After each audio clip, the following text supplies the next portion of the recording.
Karaş yarın yedi yarın bir seni vurmanın. Karaş yarın yedi yarın bir seni vurmanın.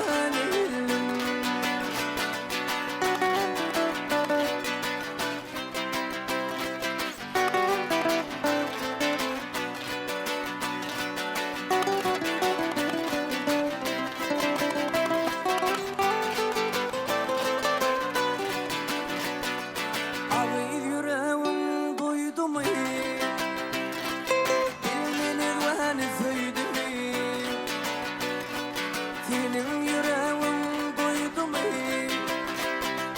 Ya dilveni feydi mi? Benim armağanla koydu mu? Aytmanı bilmenin benim armağanla koydu mu? Aytmanı bilmenin.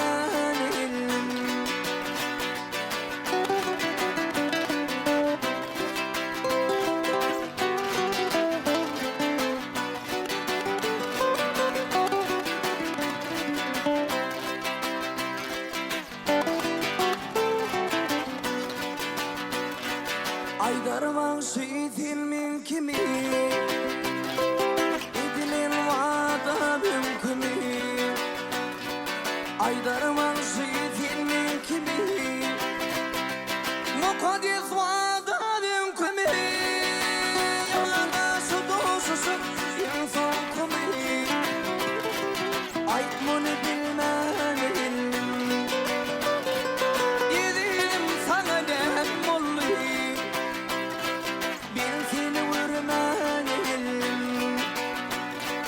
kalın formanın